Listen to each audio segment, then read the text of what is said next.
right, so the Powers and Privileges Committee in the National Assembly is set to summon Kwale Women Rep.Zulekha Hassan to explain why she breached the standing orders by entering with her baby in the chambers. Zulekha has indicated that she is ready to face the committee chaired by Speaker Justin Muturi on grounds that she was agitating for the rights of young mothers in Parliament, hence ready to face the consequences. In our weekly segment of August House, our senior political affairs reporter Chris Thairu caught up with the legislator and accompanied her to the crèche for members of Parliament and parliamentary staff, which was opened to the media for the first time.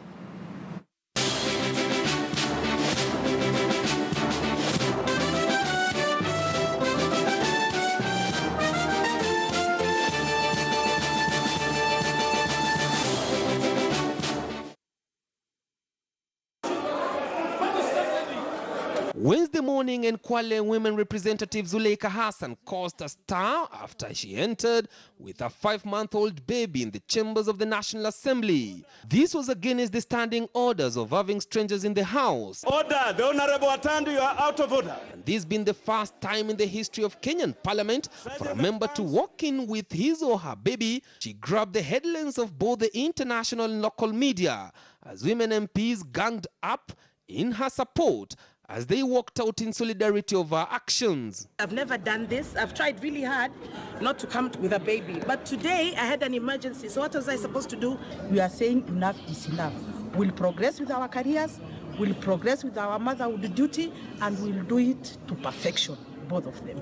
So Thursday morning we caught up with the Kwale Women Rep, who is serving her second term in the National Assembly, to explain to us whether she was not aware of the standing orders that barred strangers from the chambers, or she just wanted publicity and cause mayhem. And this being my third baby that I've had in Parliament, I was just tired of the institution not being friendly to young mothers and so on.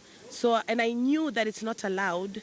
So I was obviously, trying to, how you feel just fed up, it's enough is enough. But was she aware that there has been a crèche that was established in 2013 by the Parliamentary Service Commission to cater for young mothers in Parliament? Some of the leaders in Parliament are trying to embarrass me maybe by saying that there's been a room before. Why haven't I known about it? They've known that I've had babies. They're usually aware. And there's no other member of Parliament who knows about that room.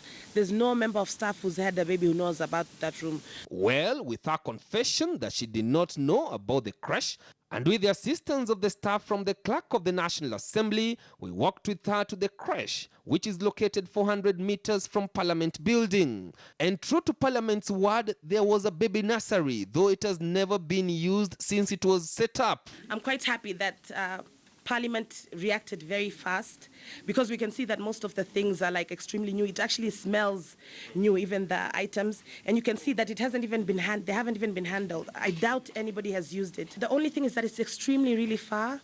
Like right now we have there's a bar right next to the chambers of Parliament. And for us, for babies, we have to walk so many minutes away.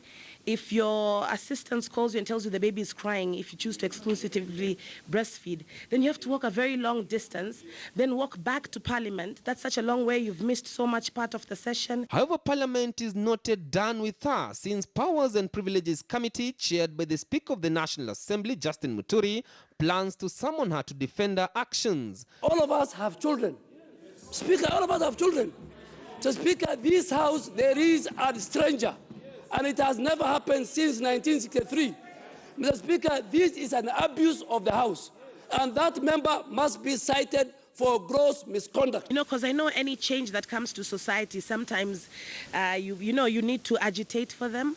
And I know it was agitation, and I'm aware that it was against, I can't claim. So I'm willing to go and put the case for young women. Internationally, she's not the first woman legislator to carry her baby to the debating chambers.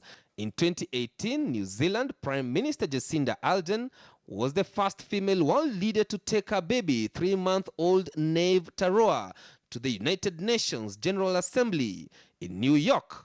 However, in Australia, Larissa Waters, a Greens MP, addressed Parliament while breastfeeding her baby, admitting that she moved a motion only moments before her daughter moved hers. There are countries that allow legislators carry their babies to the chambers even as they continue with their crucial mandate of making laws.